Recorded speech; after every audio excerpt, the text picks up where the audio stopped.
یا رسول اللہ تیرے چاہنے والوں کی خیر، الصلاۃ والسلام علیک یا رسول اللہ، الصلاۃ والسلام علیک یا حبیب اللہ۔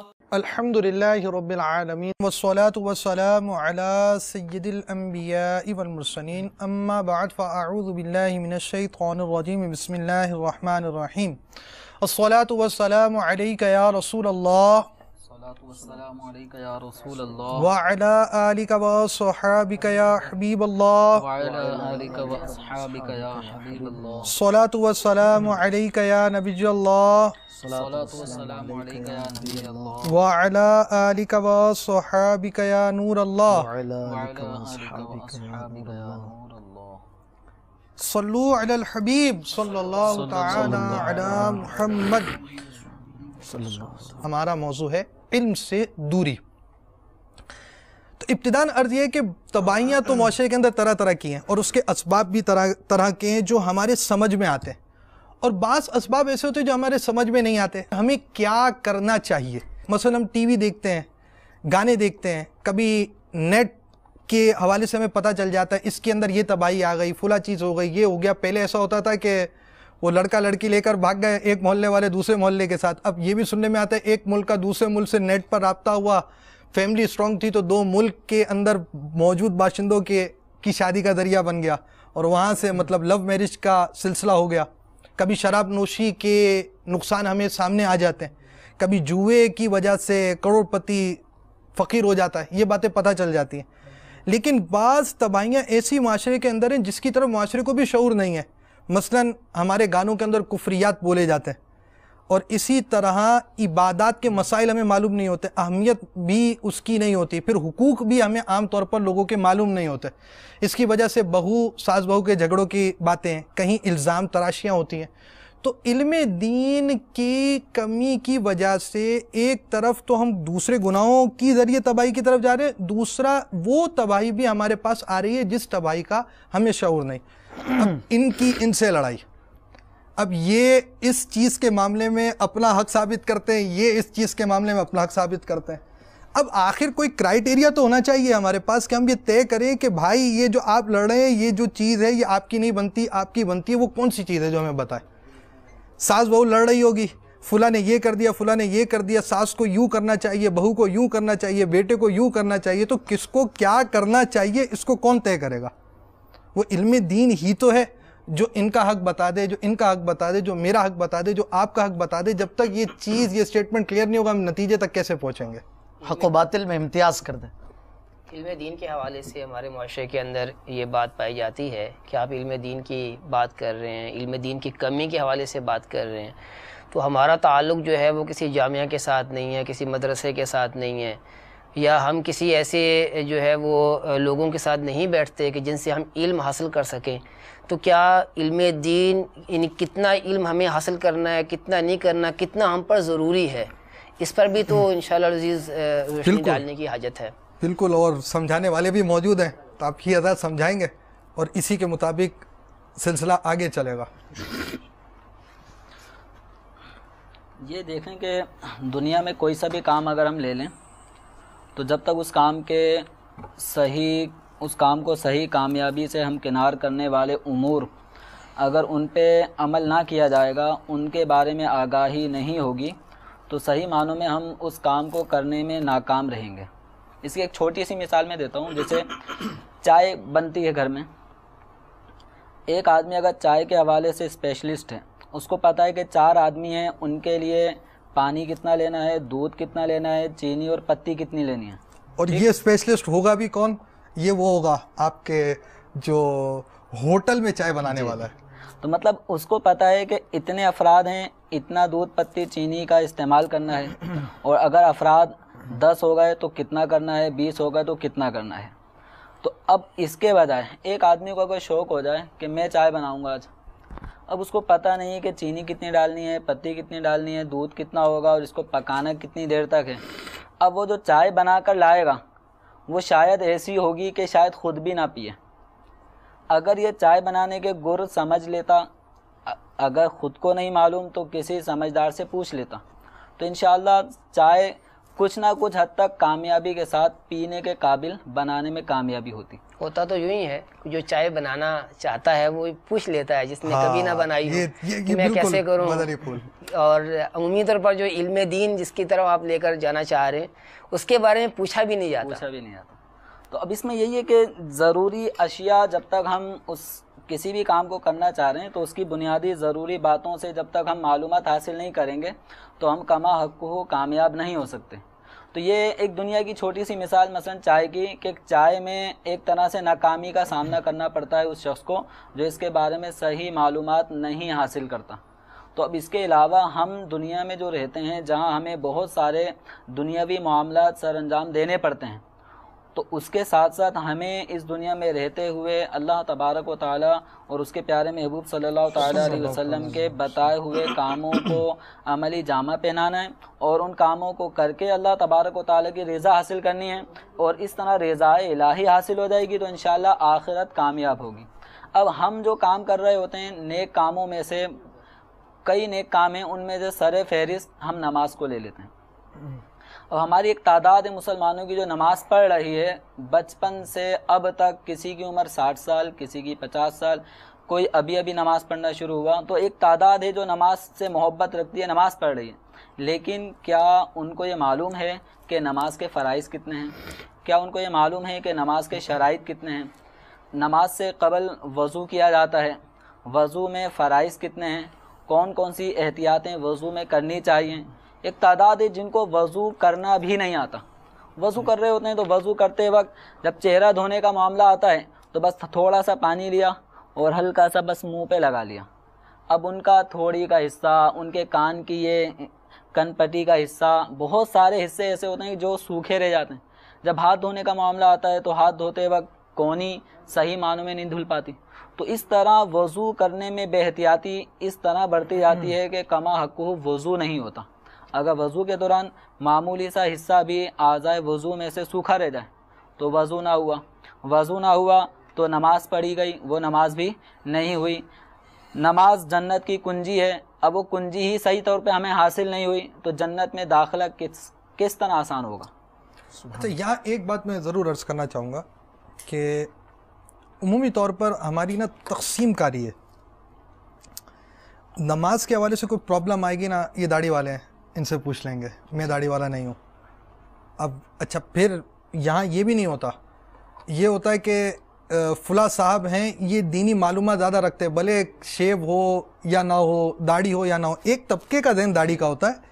اب ایک طبقہ ایسا ماڈرن ہو چکا ہے اس کو داڑھی کا بھی ذہن نہیں ہوتا. یار یہ کتابیں پڑھتا ہے، بھلے وہ تاریخ کی کتابیں پڑھتا ہو، دین کی تھوڑی بات کرتا ہے، مکے میں یوں ہوا تھا تو مدینے میں یوں ہوا تھا، ہجرت یوں ہوئی تھی، 2-4 واقعات ان کو یاد ہوتے صاحب کو. تو اب ہم شرعی مسائل پوچھ لیں گے. یعنی ایک چیز جو نیچر میں ہے، ایک تو شرعی رہنمائی کس سے حاصل کرنی ہے. ایک چیز جو ہمارے ذہن کے اندر آئی ہے وہ یہ ہے، نماز کی جب بات کریں گے نا ہم پوچھیں گے، اعتکاف کی بات کریں گے ہم پوچھیں گے، روزے کی بات کریں گے ہم پوچھیں گے، حج کی بات ہوگی ہم پوچھیں گے، زکوٰۃ کی بات ہوگی ہم پوچھیں گے. لیکن پھر جب وہ چیزیں کہ جس میں پوچھنا چاہیے وہ اس کا مطلب دائرہ کار ہمارا صرف عبادات ہے، اور عبادات کے علاوہ کئی چیزیں ہیں. شادی ہے، نکاح کرنا کس طرح پوچھیں گے، وہ ہمارے گھر کے بڑے بوڑھے بتائیں گے. نکاح میں کیا ہوتا ہے، کیا رسم ہوتے، بیٹا یہ بہت کام ضروری ہے، اب یہ بڑی اماں بتائیں گی. بچے کی پیدائش کے بعد ہمیں کیا کرنا ہوتا ہے، کیا نہیں کرنا ہوتا، یہ ہمارے دادا ابو بتائیں گے.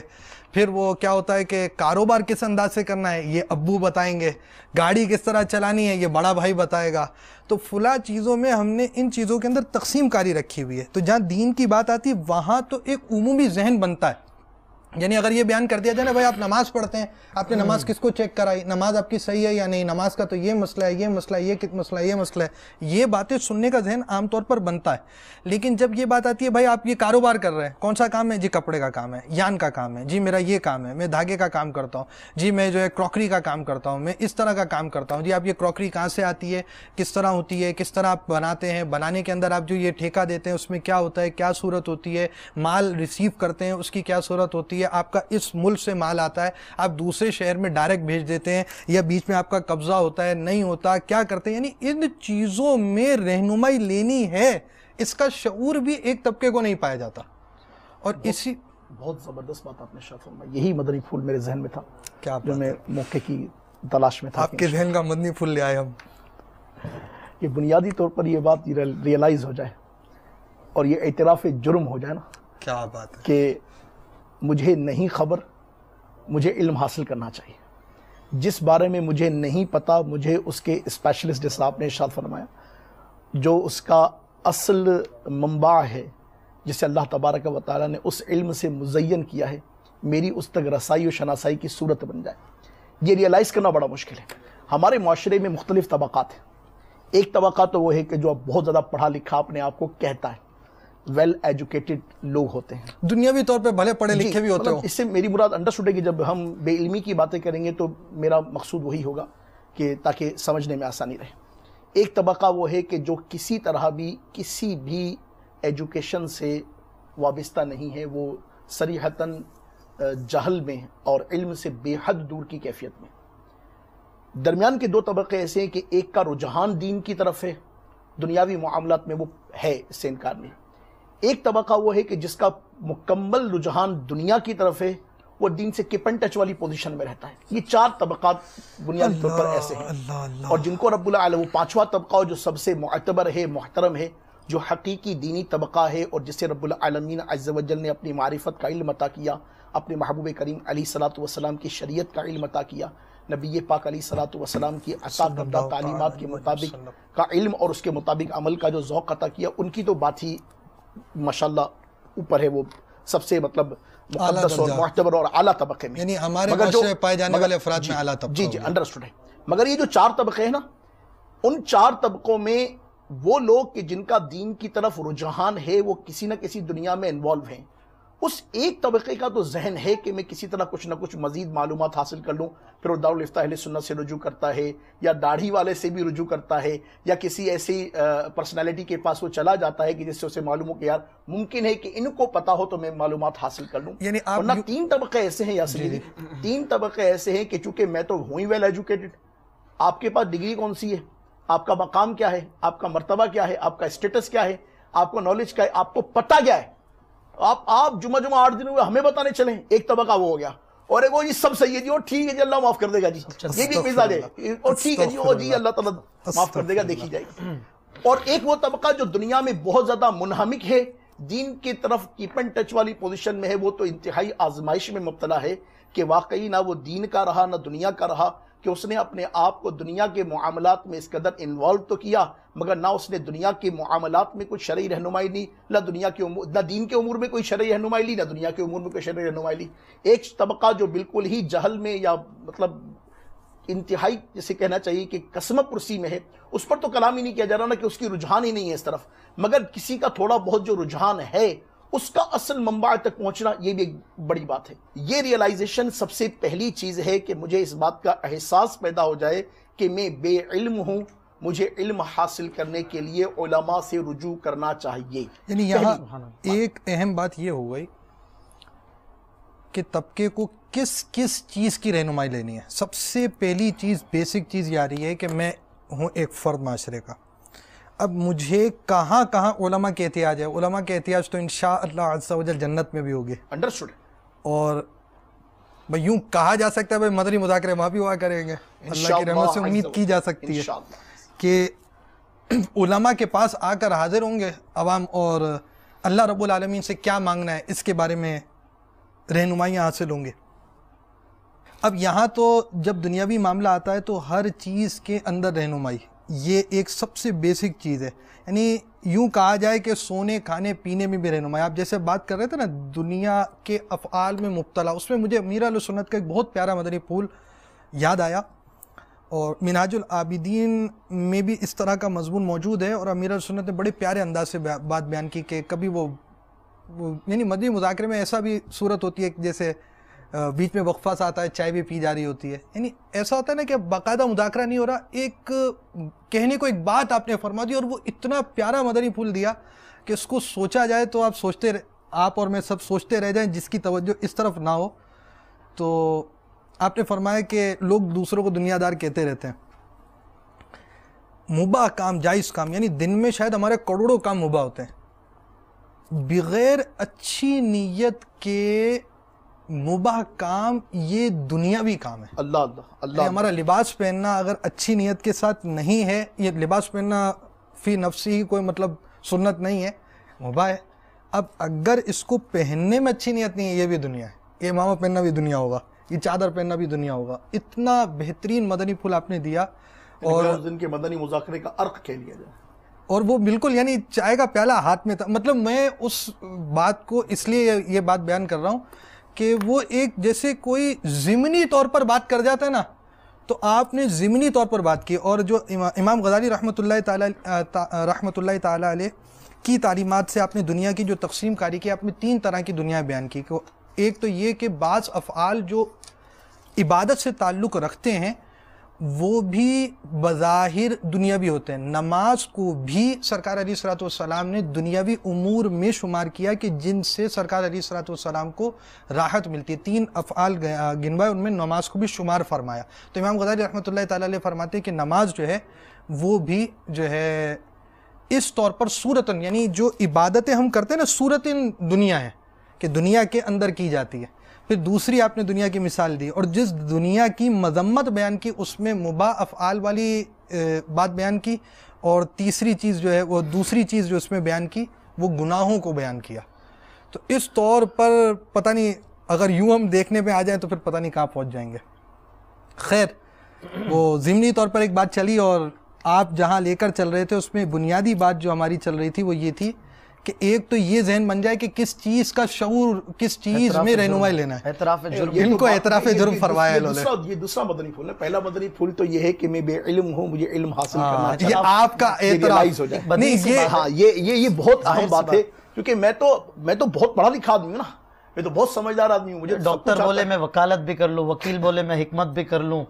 ایک آدمی بائک چلاتا ہے تو بولے ہوتے ہیں نا یار، جیسے بائک چلانے والے گاڑی چلانے والے بھی مل جائیں گے، اور ریل گاڑی چلانے والا بھی مل جائے گا. جہاز چلانے والا تو وہ نہیں ملے گا نا، تو اب وہ کہے کہ میں جہاز بھی چلا لوں. ہر طبقے کا ہر چیز کا الگ علم ہے نا. یعنی کہ دنیاوی پڑھا لکھا بظاہر جو کہلاتا ہے، اسے بھی دین کا علم تو یقیناً حاصل کرنا ہی ہے. پھر دین کا علم اس کو بعض علوم حاصل کرنا فرض عین بھی، بعض واجب عین بھی. اب اس کو کیسے کر سکے گا؟ یعنی شروع میں جیسے میں نے ایک چیز عرض کی تھی کہ بعض چیزیں ایسی ہوتی کہ انسان کو شعور ہی نہیں ہوتا کہ یہ بھی کوئی علم حاصل کرنے والا ہے. اب ہمارے ہاں آپ یوں دیکھیں گانے باجوں کے اندر کتنے کفریات بکے جاتے ہیں.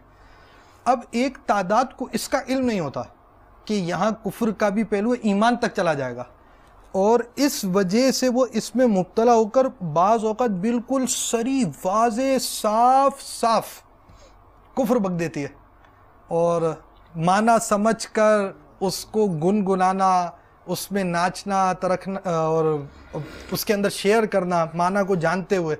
اب یہ ایسے شخص کے ایمان کے بارے میں کیا کہا جائے گا؟ ایک یہی معاملہ نہیں نا. دیکھیں جس طرح ہماری گفتگو چل رہی تھی، قبلہ نے بھی نماز کے متعلق اور آپ نے بھی دیگر مدنی پھولوں کے متعلق جو ارشاد فرمایا.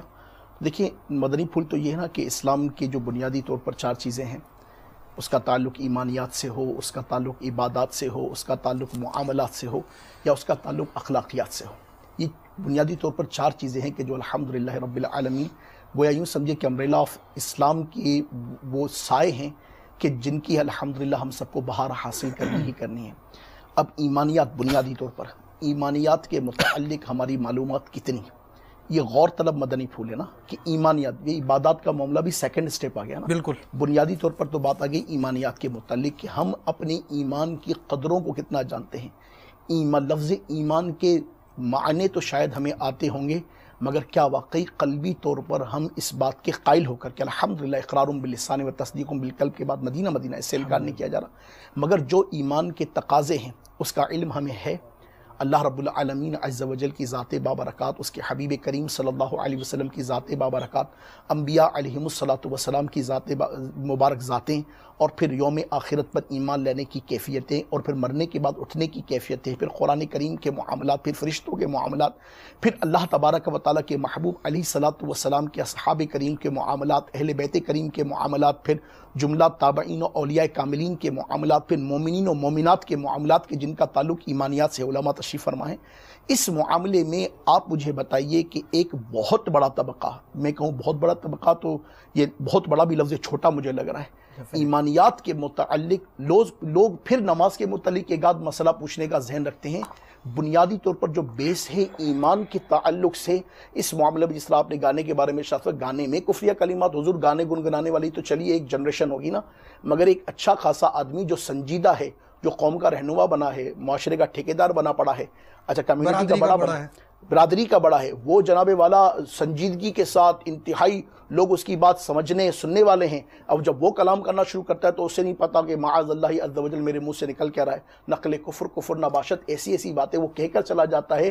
اور اس بلبوتے پر چونکہ وہ اتھارٹی رکھتا ہے، وہ چونکہ مطلب اس کمیونٹی میں ایک اسٹیٹس رکھتا ہے، تو کوئی نہ اس کی بات کو کوئی چیلنج کر پاتا ہے، نہ کوئی کہہ پاتا ہے. اور چیلنج اور کہے تو وہ جس کو خود خبر ہو. تو ہر عام گفتگو میں بھی ایمانیات کے متعلق تو ایسی حالت ہے. اللہ رب العالمین بطفیل محبوب کریم صلی اللہ علیہ وسلم ہمارے شیخ کامل، شیخ طریقت، امیر اہل سنت دامت برکاتہم العالیہ کے درجے بلند فرمائے کہ ایمان و ایمانیات کے متعلق جو حساسیت کریم باپا دامت برکاتہم العالیہ نے پروموٹ کی ہے، یقیناً علماء حقہ کا کام مرحبا 100 کروڑ مرحبا، مگر عوامی انداز سے جس طرح باپا کریم دامت برکاتہم العالیہ نے اس کو پروجیکٹ کیا ہے، یہ کسی سے ڈھکی چھپی بات نہیں. اعلیٰ حضرت کا کام لے کر ہی آگے چلیں. جی الحمدللہ رب العالمین. یقیناً اور پھر یقیناً ایک عام آدمی کے قلب میں اس بات کا درد اٹھنا کہ یار میں مسلمان ہوں اور بحیثیت مسلمان کے مجھے اپنے ایمان کو بچانے کی فکر ہونی چاہیے. ورنہ میں آپ کی خدمت میں عرض کروں کہ میں بچپن میں چھوٹا سا تھا تو مجھے یاد ہے اچھی طریقے سے کہ ہمارے عزیز و اقربا میں یہ بات مشہور تھی کہ کافر تو مسلمان ہو سکتا ہے مگر مسلمان کبھی کافر نہیں ہو سکتا. یعنی اس کے ذہن میں تھا کہ جو مسلمان ہو گیا اب تو وہ کافر ہو ہی نہیں سکتا. وہ اعلیٰ حضرت کی بات یاد آتی ہے آپ کے اس جملے پر کہ کلمہ کیا پڑا گویا معاذ اللہ خدا کے بیٹے ہو گئے. اللہ اکبر. وہ سمجھانے کے لیے بتایا کہ ایسا ہو ہی نہیں سکتا، ایسا تھوڑی ہوتا ہے. جی جی جی بالکل. اور یہ مطلب کہ ایک عمومی کانسیپٹ ہے نا.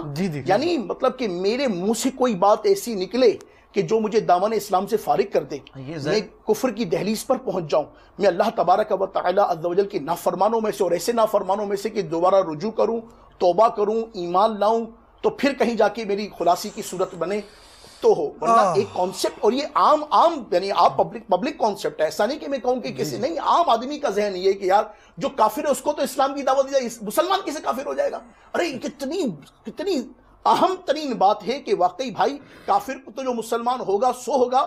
تو اپنے ایمان کی فکر کر لے، اپنے ایمان کے متعلق حساس ہو جا، تو اپنے ایمان کے متعلق رب العالمین عز و جل کی بارگاہ میں مناجات کا ڈر. یہ امیر اہل سنت دامت برکاتہ العالیہ ہی کا مبارک خاصہ ہے کہ جنہوں نے فکر دی کہ جب بھی قبولیت دعا کا وقت آتا تو امیر اہل سنت دامت برکاتہ العالیہ مناجات کر کے یا اللہ میرے ایمان کی حفاظت فرما، یا اللہ میرے ایمان کی حفاظت فرما. ہر لمحے ہم دیکھتے ہیں، نظم میں دیکھتے ہیں، نثر میں دیکھتے ہیں، گفتگو میں دیکھتے ہیں، مزاج کریمہ میں دیکھتے ہیں، مدنی مشوروں میں دیکھتے ہیں، مدنی مذاکروں میں دیکھتے ہیں، آپس کے کلام میں دیکھتے ہیں. حضور امیر اہل سنت دامت برکاتہم العالیہ کے تمام تر گفتگو کی جو بنیاد بنتی ہے یا اساس بنتی ہے یا جو عرق بنتا ہے وہ ایمان کی حفاظت کا سامان بنتا ہے. باقی دیگر معاملات عبادات کے ہیں یا اخلاقیات کے ہیں یا معاملات کے ہیں، ان کا تعلق پھر عمل سے آتا ہے، اور انڈرسٹوڈ عمل کی بنیاد ایمان پر ہے. ایمان ہی برباد ہو گیا تو عمل کہے گا. تو یقیناً مدنی چینل کے ناظرین کی خدمت میں اس مدنی مکالمے کی وساطت سے یہ عرض کرنا چاہوں گا، کیونکہ انڈرسٹوڈ ہے کہ ہم آگے بڑھنا ہے، مگر اس موقع پر یہ ریئلائز کیجئے کہ بنیاد ہے بینگ اے مسلم، ایمان کا معاملہ انتہائی اہمیت کا حامل ہے. الحمدللہ ہم مسلمان ہو گئے، بچپن میں جھومتے جھومتے ہم نے ایمان مفصل پڑھ لی، ایمان مجمل پڑھ لی، مولانا صاحب کو سنا دی، بہت اچھا ہوا. واقعی کیا ایمان مفصل اور ایمان مجمل کے معنی بھی ہمیں آتے ہیں؟ اور پھر کبھی ہم نے غور کیا کہ واقعی جو ہم کہتے ہیں آمنت باللہ و ملائکتہ و کتبہ و رسلہ، تو ان کے پیچھے لاجک کیا ہے؟ اللہ رب العالمین کی وحدانیت، اس کی ذات، اس کی صفات کے متعلق ہمیں معلومات کتنی ہے. اور واقعی جب ہم جس طرح قبلہ نے ارشاد فرمایا کہ گانوں میں جو کفریہ کلمات آ جائے تو چونکہ ہمیں رب العالمین کی ذات بابرکات کی ذات اور ان کی صفات کے بارے، اس کی صفات کے بارے میں معلومات ہی نہیں ہوتی، تو ہم یہ بھی کہہ دیتے ہیں کہ ایسا نہ بنایا ہوتا تو ایسا کیوں کر دیا، تو ایسا کیوں کر دیا.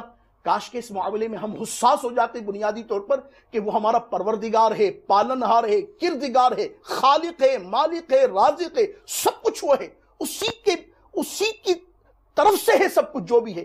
تو ہم ڈرتے، سہمتے، کانپتے. اور سچی بات تو یہ ہے کہ وہ، معاف کیجیے گا میری گفتگو مزید زیادہ ہو گئی، بس ایک موقع پر یہ بات رس کرنا چاہوں گا کہ وہ نا امام غزالی علیہ رحمۃ اللہ الوالی نے احیاء العلوم میں ارشاد فرمایا، مفہوم جس کا میں مطلب سمری پیش کروں گا.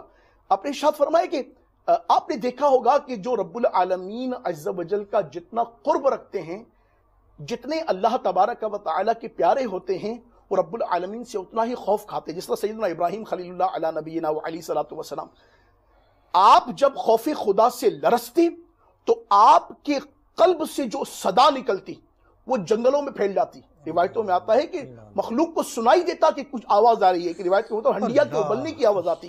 تو سیدنا جبریل امین علیہ الصلوۃ والسلام حاضر ہوتے ہیں اور عرض کرتے ہیں کہ کوئی خلیل بھی اپنے خلیل سے ڈرتا ہے. کتنا زبردست مدنی پھولے میرے میٹھے اسلامی بھائی اور مدنی چینل کے ناظرین. آپ بتائیے کہ سیدنا ابراہیم علی نبینا و علیہ الصلوۃ والسلام جو ابو الانبیاء ہیں، انبیاء علیہم الصلوۃ والسلام کے بابا جان ہیں، سرکار رسالت ماہ نبوت صلی اللہ علیہ وبارک وسلم بھی حضور کی اولاد میں سے ہیں. سیدنا اسماعیل کے بابا، سیدنا اسحاق کے بابا، بنی اسرائیل کے تمام انبیاء کے بابا ہیں سیدنا ابراہیم علیہ الصلوۃ والسلام. آپ کے بارے میں آتا ہے کہ آپ خوف خدا سے روتے، تڑپتے، مچلتے، اور آپ کے قلب سے جو آواز پیدا ہوتی اس آواز کو سن کر سیدنا جبریل امین آپ کی خدمت میں حاضر ہوتے اور کیا کہتے کہ یا سیدی، کیا کوئی خلیل بھی کسی خلیل سے ڈرتا ہے؟ تو کتنی پیاری بات ارشاد فرمائی آپ نے. ارشاد فرمایا یہ تو اس کا کرم ہے کہ وہ مجھے خلیل کہتا ہے، حقیقت میں تو میں اس کا بندہ ہوں.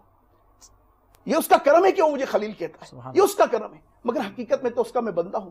تو مجھے ڈر لگتا ہے. تو اللہ کی جو جتنی معرفت رکھتا ہے، اللہ کو جو جتنا پہچانتا ہے، وہ اللہ تبارک و تعالیٰ سے اس کی محبت کے سبب اتنا ہی خوف رکھتا ہے. اور ہماری یہ جو بے خوفی ہے نا، یہ بھی علم کی بنیادی طور پر بہت بڑا سبب ہے. ہمیں علم نہیں ہے، اللہ کی معرفت نہیں ہے، اللہ کا معلوم نہیں ہے، اللہ کے متعلق ہم جانتے نہیں ہیں. معاذ اللہ ثم معاذ اللہ، جب چاہا اسے صنم سے ملا دیا، جب چاہا اسے محبوب سے ملا دیا، جب چاہا اسے کسی ترکیب میں ملا دیا، اور کچھ نہیں بن پڑا تو اسے اپنی کامیڈی کا حصہ بنا لیا. عجیب و غریب انداز سے اس کی عطاؤں جنت پر کلام کرنا شروع کر دیا، اس کی بہترین مخلوق حوروں پر کلام کرنا شروع کر دیا، اس کی عظیم ترین مخلوق فرشتوں پر کلام کرنا شروع کر دیا. ہائے کیسی قسمہ پرسی، کیسی بے عملی، کیسی بے علمی ہے کہ ہمیں اللہ رب العالمین اپنے خالق کی معرفت نہیں ہے. باقی تو ہم کیا بات کریں گے؟ ہمیں اپنے رب کا علم نہیں ہے، ہم کسی اور کے متعلق کیا بات کریں گے؟ ایمانیات کا علم حاصل کرنے کے لیے ہمیں کیا کرنا چاہیے؟ آپ نے اہمیت اجاگر کی. واقعی ہمیں اللہ تعالیٰ کے بارے میں، پیارے آقا صلی اللہ علیہ وسلم کے بارے میں، فرشتوں کے بارے میں علم حاصل کرنا چاہیے. الحمدللہ عز و جل امیر علیہ سنت نے کفریہ کلمات کے بارے میں سوال جواب کتاب تحریر فرمائی. اس کا مطالعہ ہر مسلمان کے لیے از حد ضروری ہے. اس کے ساتھ ساتھ ایک چھوٹی سی کتاب ہے مکتوبۃ المدینہ نے شائع کی ہے، کتاب العقائد کے نام سے. نہیں، یہ صدر الافاضل مولانا سید نعیم الدین مراد آبادی رحمۃ اللہ تعالیٰ علیہ کی ہے. اور المدینۃ العلمیہ نے اس کے جو مشکل الفاظ ہیں اس کی تسہیل بھی کی ہے. چھوٹی سی کتاب ہے، جامعۃ المدینہ کے نصاب میں بھی داخل ہے شاید. تو یہ کتاب اگر ہر مسلمان پڑھ لے تو بہت آسان انداز میں بنیادی عقائد کا اس کے اندر بیان ہے. مزید کتاب العقائد، اور مزید ایک اور کتاب ہے صدر الشریعہ مفتی امجد علی اعظمی رحمۃ اللہ تعالی کی جو کتاب ہے بہار شریعت، اس کا پہلا حصہ یہ بھی جدا سے مکتوبۃ المدینہ سے مل جاتا ہے. اس کے اندر بھی جو ہے المدینۃ العلمیہ نے تسہیل کی ہے. تو یہ کتاب العقائد پڑھنے کے بعد بہار شریعت کا پہلا حصہ پڑھ لیا جائے تو کافی عقائد کے بارے میں علم حاصل ہو جائے گا. سیدی اعلیٰ رحمۃ اللہ تعالی علیہ سے علم کے حاصل کرنے کے حوالے سے سوال ہوا تو آپ نے سب سے پہلی جو بات فرمائی کہ جو سب سے اہم، بہت اہم، وہ ہے عقائد کا علم. اور اس کے بعد پھر جو ہے وہ نماز کے بارے میں، روزے کے بارے میں، زکوٰۃ کے بارے میں، اور دیگر جو ہے وہ آپ نے ذکر فرمائی جو قلبی امراض ہیں، ریا ہے اور اس قسم کی مہلکات منجیات، اس کا ذکر فرمایا. تو سب سے پہلے عقائد کا علم حاصل کرنا، یہ تو ہمیں آج ارادہ کر لینا چاہیے کہ اگر ہم نے عقائد کا علم حاصل نہیں کیا تو یہ صرف 2 کتابیں نہیں ہیں، اور بھی کتابیں جو ہے علماء اہل سنت کی موجود ہیں. لیکن کیونکہ مکتوبۃ المدینہ سے لینا آسان ہوتا ہے ہمارے سننے والوں کو، تو لہٰذا اس سے یہ کتابیں لے لیجئیں. اور مزید اس میں تسہیل بھی کی گئی ہے. عوام جو ہے بعض اوقات مشکل ہوتی ہیں کتابیں تو تھوڑی سی پڑھ کر رکھ دی جاتی ہیں. تو الحمدللہ عز و جل ان 2 کتابوں کا اور امیر علیہ سنت کی کفریہ کلمات کے بارے میں سوال جواب کتاب کا مطالعہ کر لیا جائے تو انشاءاللہ العزیز ہمیں عقائد کے بارے میں کافی جو ہے معلومات حاصل ہو جائیں. ایک اس میں یہاں پر ایک بات ہے کہ تفصیلی طور پر یہ بھی ہماری اس گفتگو کا حصہ لازمی ہونا چاہیے کہ علم کون سا کس ترتیب سے سیکھنا فرض ہے. یعنی یہ بات اگر ہم اس موضوع کو لے آئے نا، اب ہم نے یہاں پر ایک موضوع چھیڑا ہے، تباہی کے اسباب میں علم سے دوری ہے. اب علم کے اندر ایک بات آتی ہے، قرآن مجید فرقان حمید کی پوری تفسیر، احادیث کی شروحات، بخاری شریف کی شرح، مسلم شریف کی شرح پڑھیں، حدیثیں پڑھیں، ہم کیا کیا علم حاصل کریں، تاریخ کا بھی علم حاصل ہونا چاہیے، مطلب بعض کہیں گے جغرافیہ کا علم بھی حاصل ہونا چاہیے. تو اب علوم دینیہ کی وسعت تو ایسی ہے کہ کوئی عالم بھی یہ دعویٰ نہیں کرے گا کہ میں نے جمی علم دین حاصل کر دیا. اور جب علم دین حاصل کرنا فرض ہے، لازمی بات ہے مجھ میں استطاعت ہے، اللہ کی رحمت سے اللہ تعالیٰ نے بندے کو اس چیز کا پابند نہیں کیا کہ جو اس کی طاقت سے باہر ہو، یہ اللہ کی رحمت سے ہے. ہمیں اس چیز کا پابند کیا گیا جس کی مجھے طاقت بھی اور میں حاصل بھی کر سکتا ہوں. تو اب یہاں پر سب سے اہم چیز، چونکہ یہ بات چل رہی ہے تو اس کے کمپلیٹ ہونے کے لیے یہ کمپلسری چیز لگتی ہے کہ یہ بتا دیا جائے کہ کون سا علم حاصل کرنا فرض ہے، جس کی کچھ اجمالی طور پر رکن شورا ابو ماجد بھائی نے ہمیں سارا بیان کیا. تھوڑا سا اگر آپ اس کو وضاحت کر دیں. حدیث مبارکہ میں نبی کریم صلی اللہ تعالی علیہ وسلم کا فرمان عالی شان ہے، طلب العلم فریضۃ علی کل مسلم و مسلمہ، یعنی علم کا حاصل کرنا ہر مسلمان مرد و عورت پر فرض ہے. اب کون سا علم، کس طرح کا علم حاصل کرنا ضروری ہے، تو اس حدیث مبارکہ کی جو شروحات میں یہ بات بیان کی گئی ہے کہ یہاں ان امور کا جاننا اس کے اوپر ضروری ہے کہ جن اعمال کا اس سے تعلق ہوتا ہے. مثلا جیسے ایمانیات کے حوالے سے اس کا جاننا تو ضروری ہے کہ ایمان میں اگر کوئی کمی آئے گی تو لازمی بات ہے، اگر ایمان میں فرق پڑ گیا، ایمان اگر ناقص رہ گیا، اللہ کی بارگاہ میں وہ ایمان مقبول نہیں تو ساری عبادتیں بیکار ہیں. جی. تو ایمان کے حوالے سے، ایمانیت کے حوالے سے، ایمانیات کے حوالے سے، اس کے بعد پھر اب آ جائیں عبادات. ایمان کے بعد عبادت کا درجہ ہوتا ہے. عبادت میں کون سی عبادت؟ عبادات کے اندر بے شمار اشیاء داخل ہیں. اب مثلا ایک آدمی نماز پڑھ رہا ہے تو جب سے وہ بالغ ہوا اب اس کے اوپر نماز بھی فرض ہو گئی. صحیح ہے. اب بالغ ہونے کے بعد جب اس کے رمضان مبارک کی آمد ہوئی تو روزے ہی رکھنا بھی فرض ہو گئے. اسی طرح اگر وہ صاحب نصاب ہوا اور شرائط پائے گئے تو زکوٰۃ بھی لازم ہوگی، صدقہ فطر بھی لازم ہوگا، قربانی بھی لازم ہوگی. پھر شرائط پائے گئے اور صاحب نصاب ہوا، غنی ہوا تو حج کی صورتیں بھی بن سکتی ہیں. یہ عبادات، اس طرح اور بھی بہت ساری چیزیں عبادت سے تعلق رکھتی ہیں. تو اب اس میں یہ کہ ہمیں روز مرہ وقتاً فوقتاً غنی ہو یا فقیر، اس کو سب سے زیادہ تعلق نماز سے ہوتا ہے. صحیح ہے. اور اب ایک نماز پڑھ رہا ہے تو نماز پڑھنے کے لیے جن چیزوں پر نماز کا وجود موقوف ہے، نماز کے شرائط، نماز کے فرائض، ان کا جاننا اس کے لیے ضروری ہوگا. صحیح ہے. اب ان شرائط فرائض کی تفصیلات جیسے طہارت کے اندر وضو بھی شامل ہوتا ہے، غسل بھی ہوتا ہے، اور ان دونوں کی صورت نہ بن پائے تو تیمم کی صورت ہوتی ہے، کپڑے پاک کرنے کی صورت ہوتی ہے. تو ان سب چیزوں کے بارے میں بھی جاننا ضروری ہے. یعنی نماز اگر اس کو پڑھنی ہے تو اس کو وضو بھی آنا چاہیے، غسل بھی آنا چاہیے، تیمم بھی آنا چاہیے، کپڑے پاک کرنا بھی آنا چاہیے. اب تیمم اس اعتبار سے آنا چاہیے کہ پانی نہیں ہے تو اب کیا کرنا ہوگا. صحیح ہے. تو اب اس کا نعم البدل جو ہمیں تیمم کی صورت میں رکھا گیا تو تیمم کس طرح ہوگا. بنیادی طور پر جیسے نماز 5 وقتہ ادا کرنی ہے تو نماز کے شرائط فرائض ان کا سیکھنا ضروری. پھر وہ امور جن سے نماز ٹوٹ جاتی ہے ان کا جاننا بھی ضروری ہے، جن کو نماز کے مفسدات کہتے ہیں، نماز میں کراہت پیدا کرنے والی چیزیں، ان کا جاننا بھی ضروری ہے. تو یہ سب چیزیں جان کر اگر نماز پڑھیں گے تو کما حق ہو، جب نماز پڑھ پائیں گے، سنتوں، مستحبات، فرائض، شرائط سب کی رعایت کرتے ہوئے پڑھیں گے تو یہ نماز نور ہوگی.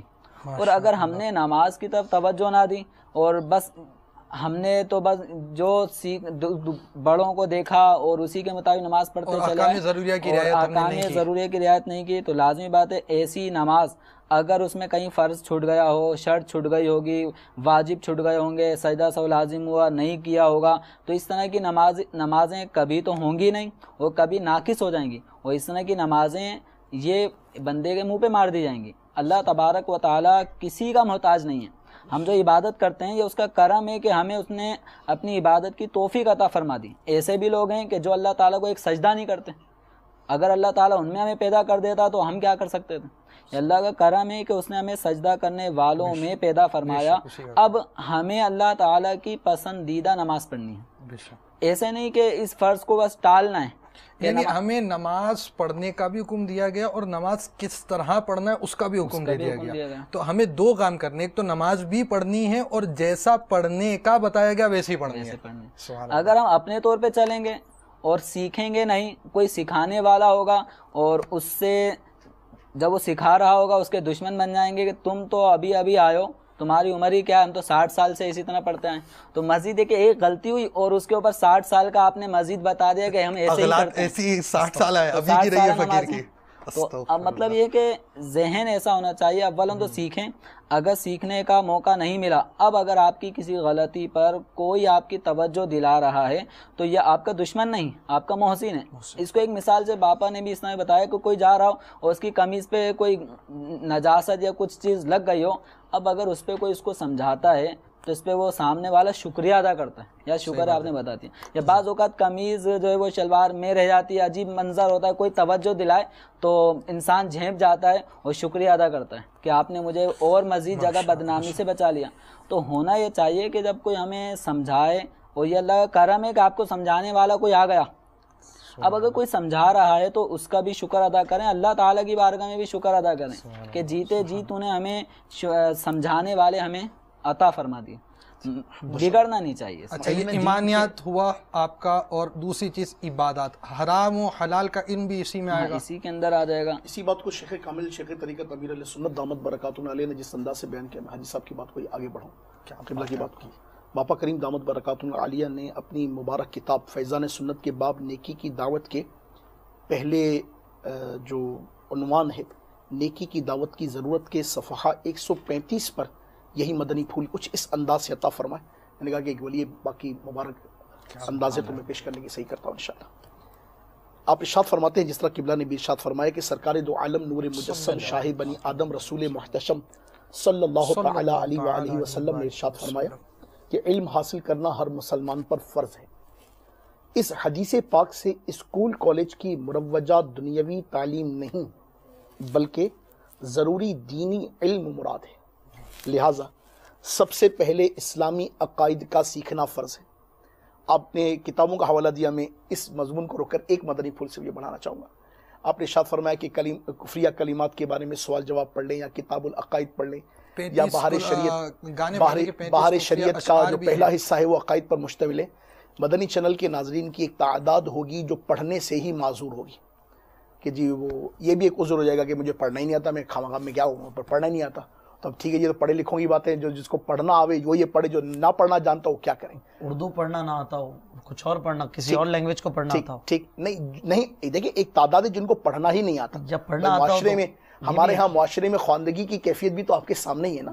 مگر کیا یہ خواندگی یا نہ خواندہ ہونا یہ عذر ہے اس بات کا کہ ہم عقائد اسلامیہ نہ سیکھیں, عبادات کا علم نہ سیکھیں, بلکہ اپنی اس ناخواندگی کو اس خواندگی میں تبدیل کریں کہ اور کچھ پڑھنا لکھنا آوے یا نہ. خواندگی کیا ہوتا ہے اس کی وضاحت کریں. پڑھا لکھا ہونا, پڑھا لکھا مطلب کہ عوامی زبان میں پڑھا لکھا. یہاں سے مثال دیکھ لیجئے کہ پڑھے لکھے ہیں اور مدنی ہیں, وہ بھی آپ کے لفظ کو بول رہے ہیں. ایسا بھی ہو سکتا ہے. نہیں, یہ ممکنہ صورت ہے, اس سے انکار نہیں کیا جا رہا, مگر مدنی پھول یہ ہے کہ ہمیں پڑھنے نہ آنا یہ بھی عذر نہیں ہے.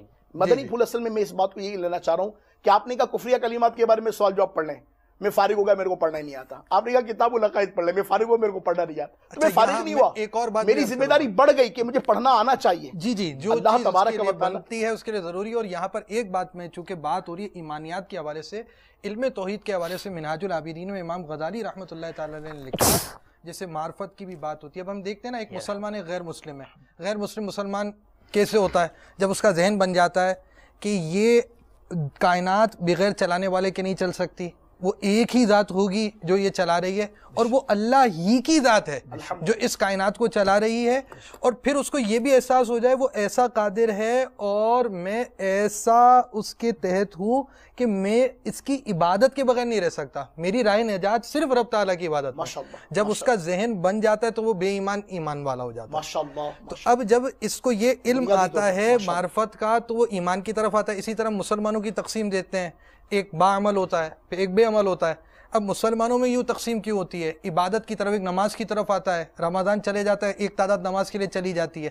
اور بعض پورے سال ہی پڑھتے ہیں، رمضان شریف آئے تو اس کا غم باقی رہتا ہے، اس کے علاوہ بھی عبادتیں اطاعتیں جاری رہتی ہیں، اور ایک وہ تعداد ہوتی ہے جو عبادت میں جن کی کمی آتی ہے یا نہیں کر پاتے، جس طرح آپ نے تقسیم کاری پہلے بھی بیان کی تھی، تو یہی تو بات اس کی وجہ امام غزالی رحمۃ اللہ تعالیٰ نے لکھی کہ یہاں پر بھی اللہ تعالیٰ کی معرفت کے علم کی کمی ہے۔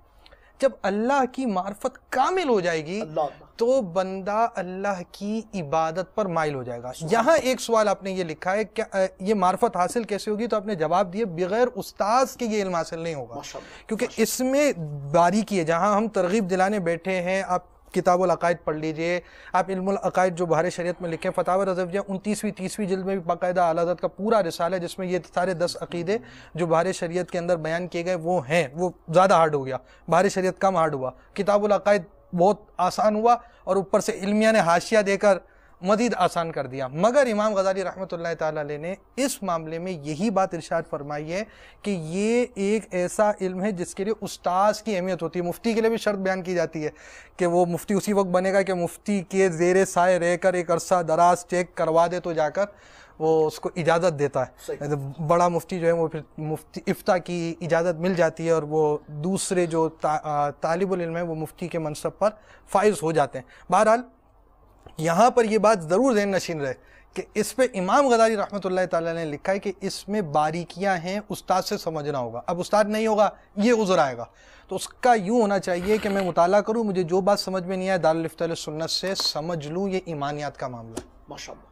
اب آپ کنٹینیو، یہ نیت بھی ہونی چاہیے قرآن مجید کی آیت پر عمل کی۔ 14ویں اور 17ویں پارے میں اللہ تعالیٰ نے سرکار معذرت آپ کے بیچ میں آ گئے۔ نہیں، بڑی زبردست بات یہ ہے الحمدللہ، اس کے ضمن میں بہت پیاری باتیں ہوئی نا۔ تو سب سے پہلے جس طرح الحمدللہ ہمارے مدنی علماء نے اس مدنی پھول کو ہمیں واضح کیا کہ سب سے پہلے اسلامی عقائد کا سیکھنا فرض ہے، تو اب اس فرض کی ادائیگی میں الحمدللہ جو آپ نے کلام فرمائی سب معاونت کرتا ہے۔ پھر اس کے بعد آ جائیے، اس کے بعد نماز کے فرائض، شرائط و مفسدات، یعنی نماز کس طرح درست ہوتی ہے اور کس طرح ٹوٹ جاتی ہے۔ پھر رمضان المبارک کی تشریف آوری ہو تو جس پر روزے فرض ہوں اس کے لیے روزوں کے ضروری مسائل، جس پر زکوٰۃ فرض ہو اس کے لیے زکوٰۃ کے ضروری مسائل، اسی طرح حج فرض ہونے کی صورت میں حج کے، نکاح کرنا چاہے تو اس کے، تاجر کو تجارت کے، خریدار کو خریدنے کے، نوکری کرنے والے اور نوکر رکھنے والے کو اجارے کے، وعلی ھذا القیاس، یہی کہیں گے سرکار، یعنی اسی پر قیاس کرتے ہوئے ہر مسلمان عاقل و بالغ مرد و عورت پر اس کی موجودہ حالت کے مطابق مسئلے سیکھنا فرض عین ہے۔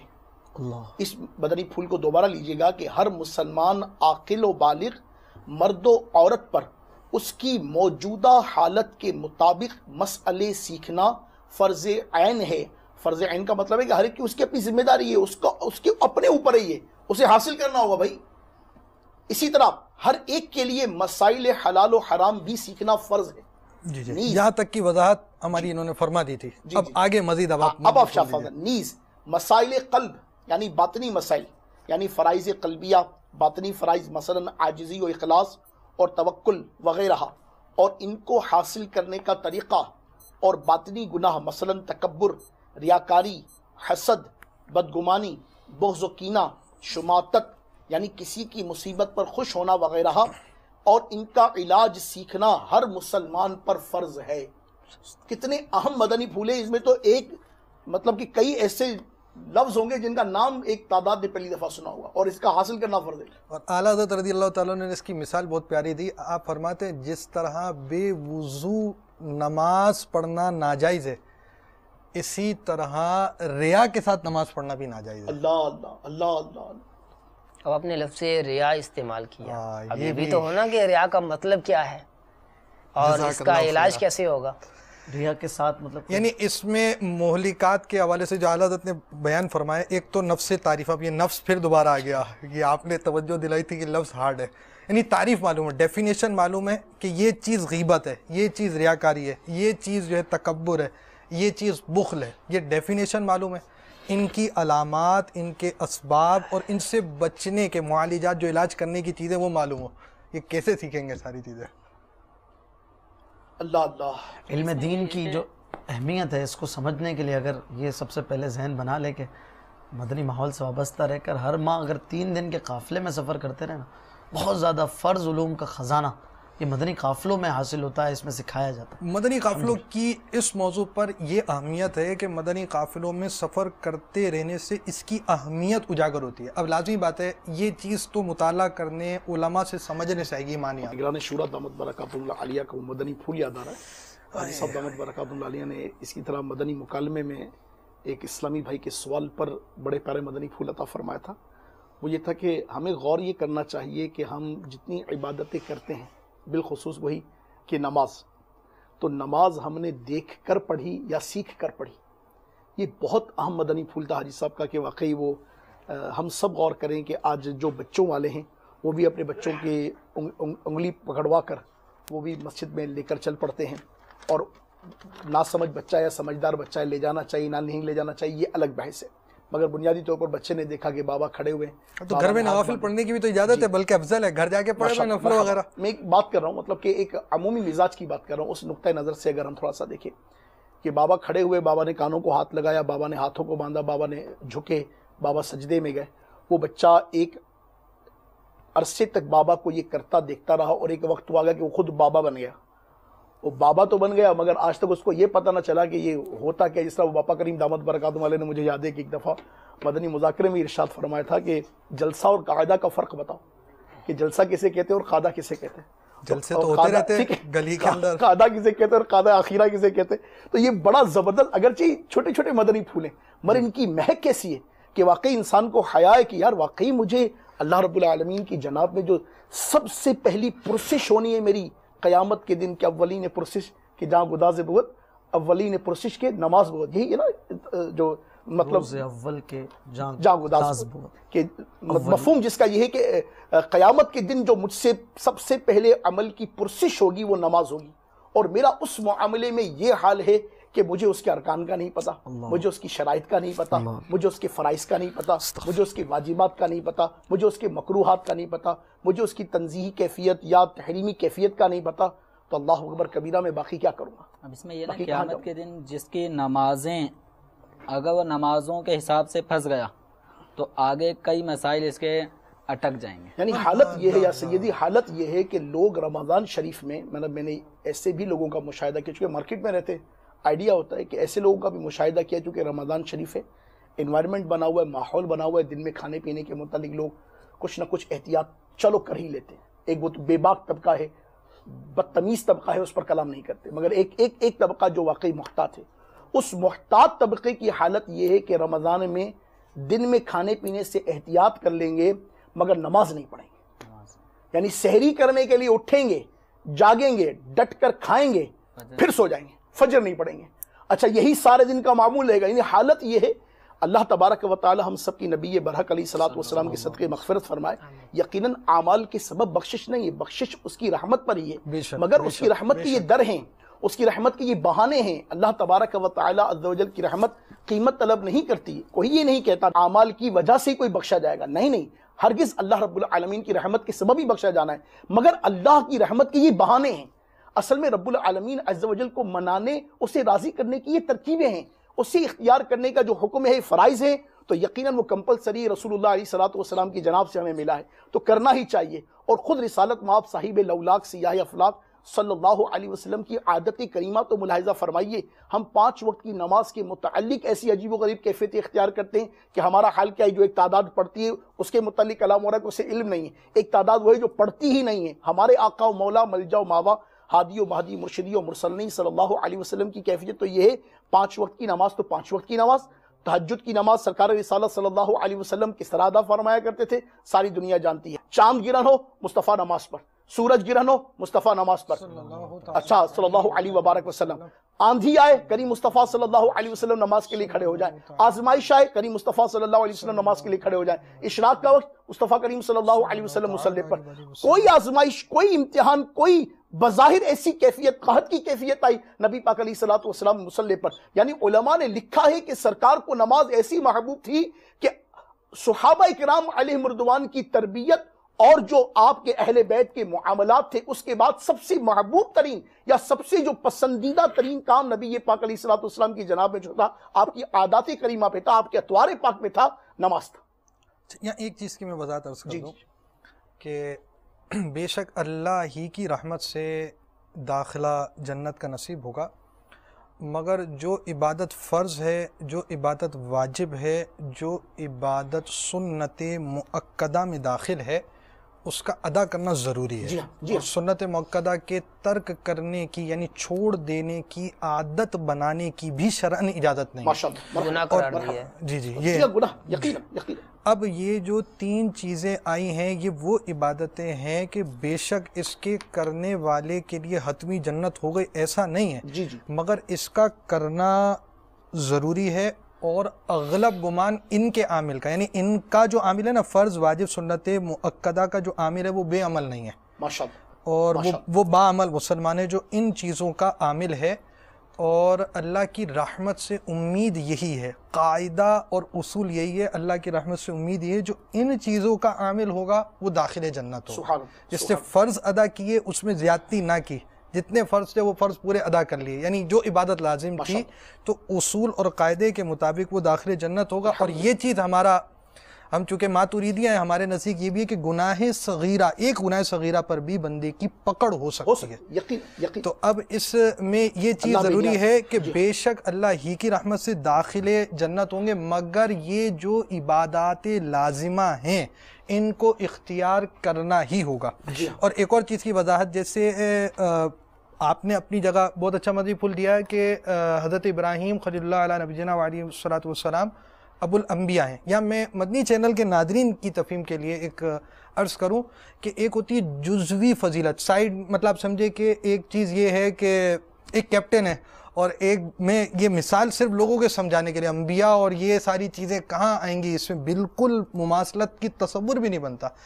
یعنی آپ یوں سمجھے کہ ایک شخص ہے جو پیر صاحب ہیں، یوں اچھی مثال دینی چاہیے، ایک شخص ہے جو پیر صاحب ہیں اور نماز بھی پڑھا سکتے ہیں، اور ایک وہ شخص ہے جو امام ہے اور قاری بہت اچھا ہے، پیر صاحب کی قرات اچھی نہیں ہے، لیکن وہ پیر صاحب کے اندر پائی جانے والے اوصاف فضائل جو زیادہ ہوں گے وہ زیادہ ہی رہیں گے۔ ایک جزوی فضیلت کی وجہ سے کلی فضیلت نہیں ہوتی۔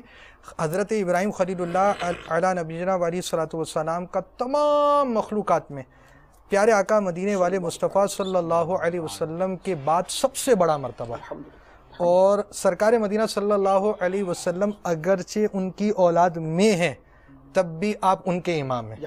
ہے خلیل اللہ کو بھی حاجت رسول اللہ کی، صلو علی الحبیب صلی اللہ تعالی علی محمد۔ بہت سے مدنی پھولوں کے ساتھ ہم چل رہے ہیں، اور آپ کے اور ہمارے مدنی پھولوں کے تحت جو مدنی پھول بنے ان میں کچھ لکھے میں نے۔ سب سے پہلی چیز جو ہمارے اس مدنی پھولوں کے تبادلے کے دوران، آپ کے مدنی پھول اور میری معروضات کے تبادلے کے دوران سامنے آئی، وہ ہے اعتراف جرم۔ سب سے پہلے اپنی کمی کو بندہ احساس پیدا کرے، مجھ میں واقعی کمی ہے، اور جب تک واقعی آپ یوں سمجھیں، یہ تو ایسا پیارا مدنی پھول ہے، یعنی درس نظامی کرنے والے جتنے افراد ہیں نا وہ اعتراف جرم ہوتے ہیں کہ یار اپنے کو کمی ہے، اپنے کو پڑھنا پڑے گا۔ یہاں تک کہ وہ آپ یوں سمجھے کہ مدنی انعامات و مدنی قافلہ کورس کرنے والے بھی تنظیمی طور پر یہ اعتراف جرم کرتے ہیں، اپنے کو تنظیمی طور پر مدنی پھول سیکھنے کی کمی ہے، اور یہ کمی یہاں پوری ہوتی ہے، اس وجہ سے وہ ایک صورت سامنے آتی ہے۔ دوسری بات یہ ہوئی کہ ہر معاملے میں رہنمائی کی حاجت ہے، صرف عبادات ہی میں رہنمائی کی حاجت نہیں ہے۔ تیسری چیز جو ہے وہ ایمانیات کے علم پر ہماری ایک تفصیلی مدنی پھولوں کا تبادلہ ہوا، اور اس میں علماء سے سمجھنا۔ چوتھا مدنی پھول آیا کہ کون کون سا علم ضروری ہے، اور اب علم ضروری پر ہماری بات ہوئی۔ اصل ہمارا موضوع چل رہا تھا تباہی کے اسباب میں، اس میں آپ نے ضمن نماز کے حوالے سے بہت اچھے مدنی پھول دیے جو ہر مسلمان کو سمجھنا چاہیے۔ تباہی کے اسباب میں سے علم سے دوری ہے، عبادت ہم کر رہے ہیں ناقص ہو رہی ہے، اور ہم بہت سی چیزیں ایسی ہیں کہ جس کی طرف ہماری توجہ نہیں جاتی، ہم اس کی طرف چلے جاتے ہیں۔ قرآن پاک نے کیا بیان فرمایا؟ فَاسْأَلُوا أَهْلَ الذِّكْرِ إِن كُنتُمْ لَا تَعْلَمُونَ، کہ اگر تمہیں معلوم نہ ہو، علم نہ ہو تو اہل علم سے پوچھو۔ قرآن تو معلوم نہ ہونے کی صورت میں اہل علم کی طرف ہمیں مراجعت کا حکم دے رہا ہے، اور ہم یہ ذہن بنا لے کہ جتنا سیکھیں گے نا اتنی پکڑ زیادہ ہوگی، اس لیے پیچھے رہو۔ تو جاہل رہنا یہ کوئی اچھا کام نہیں ہے، عالم ہونا، علم سے متصف ہونا یہ ایک اچھی صفت ہے، یہ ایک میرے ہاتھ میں کتاب ہے راہ علم، یہ عربی میں ہے تعلیم المتعلم طریقۃ تعلم، تعلیم المتعلم طریقۃ تعلم، یعنی علم دین سیکھنے کے طریقے طالب علم کو سکھائے جائیں۔ تو اس کتاب میں اس کو علم دین سیکھنے کے طریقے سکھائے گئے۔ اس کا المدینۃ العلمیہ سے ایک کتاب شائع ہوئی، اس کا نام راہ علم رکھا گیا۔ یہ اردو ترجمہ کا نام رکھا جاتا ہے علمیہ کے اندر، تو راہ علم رکھ دیا۔ اردو ترجمہ اس کا ہے، اس کا نام ہے راہ علم۔ تو اس کتاب میں امام برہان الدین ابراہیم زرنوجی رحمۃ اللہ علیہ صاحب ہدایہ کے شاگرد ہیں، یہ بہت ہی پیاری بات بیان فرماتے ہیں جس کا ترجمہ یہ ہے کہ علم کی عظمت اور اس کا شرف کسی پر بھی مخفی نہیں، کیونکہ علم ایک ایسی صفت ہے جو انسان کے ساتھ خاص ہے، اور علم کے علاوہ دوسری خصلتیں مثلا جرات، شجاعت، سخاوت، قوت، شفقت وغیرہ انسان و حیوان دونوں میں پائی جاتی ہیں، جبکہ علم ہی وہ صفت ہے جس کے سبب سے اللہ تعالیٰ نے حضرت آدم علیہ السلام کو تمام فرشتوں پر فضیلت بخشی اور ملائکہ کو حضرت آدم علیہ السلام کے سامنے سجدہ تعظیمی کرنے کا حکم دیا۔ تو عالم ہونا، علم حاصل کرنا، عالم نہ صحیح متعلم، علم سیکھنے والے بن جائیں، یہ صفاتیں ایسی ہیں کہ جو اللہ تعالیٰ کو محبوب ہیں، اور اللہ تعالیٰ کو اتنی محبوب ہے علم اللہ کو اتنا محبوب ہے کہ اللہ تعالیٰ نے اپنے محبوب کریم صلی اللہ تعالیٰ علیہ وسلم کو جو عالم ما کان و ما یکون ہے، اور مخلوق میں حضور سے بڑھ کے کوئی عالم نہیں، اس کے باوجود اللہ تعالیٰ نے اپنے محبوب کریم صلی اللہ تعالیٰ علیہ وسلم کو حکم ارشاد فرمایا قر ربی زدنی علما، اے محبوب آپ پھر بھی اللہ تعالیٰ کی بارگاہ میں علم کی زیادتی کی دعا کریں کہ اے اللہ مجھے اور زیادہ علم عطا فرما۔ قرآن پاک میں انما یخشی اللہ من عبادہ العلماء، اللہ تعالیٰ نے کسی ڈاکٹر کی تعریف نہیں فرمائی، کسی اور دنیاوی عہدے دار کی تعریف نہیں فرمائی، اللہ تعالیٰ نے تعریف فرمائی علماء کی کہ اللہ تعالیٰ سے اس کے بندوں میں وہی ڈرتے ہیں جو علم والے ہیں۔ جب علم نہیں ہوگا تو بے خوفی ہوگی، اور جب علم ہوگا تو جتنا علم ہوگا اللہ تعالیٰ کی ذات صفات سے متعلق علم ہوتا رہے گا، اللہ تعالیٰ کی معرفت بڑھتی رہے گی، تو اتنا خوف اور خشیت بھی پیدا ہوگا۔ تو اب بے خوفی گناہ کراتی ہے، خوف ہوگا تو انشاءاللہ گناہوں سے بچنے کا بھی ذہن بنتا رہے گا۔ آپ نے وہ سوال کیا تھا کہ ہم علم ہی حاصل نہیں کریں، علم حاصل کریں گے تو عمل کرنا پڑے گا۔ اس سلسلے میں سیدی اعلیٰ حضرت رحمۃ اللہ تعالیٰ نے فتاوی رضویہ میں ایک حدیث پاک نقل فرمائی ہے کہ پیارے آقا صلی اللہ تعالیٰ علیہ وآلہ وسلم نے ارشاد فرمایا کہ عالم کا گناہ ایک گناہ ہے، ذنب العالم ذنب واحد، جی، اور جاہل کا گناہ دوہرا گناہ ہے، کہ عالم پر گناہ کا عذاب ہے اور جاہل پر ایک عذاب گناہ کرنے کا اور ایک علم نہ سیکھنے کا۔ تو لہٰذا علم اگر نہیں سیکھیں گے تو یہ تو دو گناہ ہو جائیں گے، اور ہوتا بھی یوں ہی ہے کہ علم نہ ہونے کی وجہ سے اکثر آدمی گناہ میں شریک ہو جاتا ہے۔ سیدی اعلیٰ رحمۃ اللہ تعالیٰ نے اس کی ایک اور مثال بیان کی ہے کہ جو کہ بہت سمجھنے والی ہے۔ آپ ارشاد فرماتے ہیں کہ جاہل بوجہ جہل، یعنی جہالت کی وجہ سے، لا علمی کی وجہ سے اپنی عبادت میں 100 گناہ کر لیتا ہے، اور مصیبت یہ ہے کہ انہیں گناہ بھی نہیں جانتا، اور عالم دین اپنے گناہ میں وہ حصہ خوف و ندامت کا رکھتا ہے۔ اگر عالم سے گناہ ہو جائے، علم رکھنے والے سے گناہ ہو جائے تو اس کو ندامت ہوتی ہے، اور اللہ تعالیٰ اس ندامت کی وجہ سے اس کو جلد بخش دیتا ہے۔ تو لہٰذا ایسا نہ ہو کہ ہم علم نہ حاصل کریں اور ہم جا تو رہے ہیں نیکیاں کرنے کے لیے، اور نیکیاں کرتے کرتے وہ نیکیاں بجائے ہماری نجات کا سبب بن جائے، ہماری پکڑ کا جو ہے وہ سلسلہ ہو جائے۔ یہ جو اپنے رکن شروع نے بیان فرمایا، حدیث مبارکہ بھی ہے یہ، یہ حدیث مبارکہ میں یہ بات بیان کی گئی ہے کہ عالم کا گناہ ایک گناہ، جاہل کا گناہ 2 گناہ۔ علم دین سے دوری یہ ہے کہ معاذ اللہ اس کے اپوزٹ لوگوں کے ذہن میں بیٹھا ہے، یعنی حدیث میں ایک چیز کی سرات، جیسے آپ نے قرآن کی مثال دی، قرآن میں سرات ہے اس کا الٹا بیٹھا ہوا، تو اسی طرح حدیث میں سرات ہے اس کا الٹا بیٹھا ہوا کہ حدیث شریف میں بتایا گیا کہ عالم کا گناہ ایک، عوام نے اس کا الٹ لے لیا کہ اگر عالم سے کوئی غلطی ہو گئی تو اس پہ شدت کی جاتی ہے، اس کا شور مچا دیا جاتا ہے، اور خود اتنے سراپا گناہ بن کر بھی جو ہے وہ صاف ستھرے رہتے ہیں۔ بلکہ ایک اور بات، جس سے داڑھی رکھی ہوئی ہوتی ہے تو کہا جاتا ہے کہ داڑھی رکھ کر تم نے ایسا کیا ہے۔ خیر یہ اس اعتبار سے صحیح ہے، داڑھی والے بھی کنٹرول میں رہے، لیکن ساتھ ساتھ یہ بھی تو ہے کہ یہ کہنے والا وہ ہوتا ہے جس نے داڑھی نہیں رکھی ہوئی ہوتی، اس سے پوچھا جائے بھائی ایک تو آپ نے داڑھی نہ رکھنے کا گناہ کر رکھا ہے، پھر مزید جو ہے کہ داڑھی والے سے اگر غلطی ہو بھی گئی ہے تو اس کو جو ہے وہ تان کرنے کے لیے ایک تو ہوتا ہے نا سمجھانا، دیکھیں سمجھانے کا انداز ایسا نہیں ہوگا، بڑے پیار سے محبت سے کہ جناب آپ سے ایسا ہو گیا ہے تو یہ نہیں ہونا چاہیے، آپ دیکھیں آپ نے سنت رسول بھی سجا رکھی ہے، ایک یہ ہے کہ تانا دینے کے انداز ہے، داڑھی رکھ کر تو ایسے کرتا ہے تو یہ شرم نہیں آتی، اور کہنے والا وہ ہوتا ہے جس نے اکثر داڑھی نہیں رکھی ہوتی۔ ماشاءاللہ بہت سے مدنی نکلتا ہے کہ پھر وہ داڑھی جس نے رکھی ہوتی ہے نا، پھر اس کا ذہنی بنتا ہے گناہ سے تو بچ نہیں سکتے، لوگوں کے تانے سننے سے بہتر ہے کہ معاذ اللہ وہ داڑھی مٹوا دیتے ہیں، تو یہ اس طرح کے تانے دینے سے نقصان ہوتے ہیں۔ تو ہمیں چاہیے کہ علم دین سے دوری کو ہم ختم کریں، علم دین کے قریب آ جائیں، علم حاصل ہونا چاہیے۔ تو اب کیا اس کے ذرائع ہوں جو ہماری اس گفتگو کے اندر گاہے بگاہے جو بات ہوئی؟ ایک تو بات ہوئی کہ مطالعہ ہو، علماء سے رہنمائی ہو ہر معاملے میں، مدنی قافلوں میں بھی سفر ہو، اور ہر چیز کی رہنمائی کی عادت بھی بنے۔ یا رسول اللہ تیرے چاہنے والوں کی خیر، الصلاۃ والسلام علیک یا رسول اللہ، الصلاۃ والسلام علیک یا حبیب اللہ۔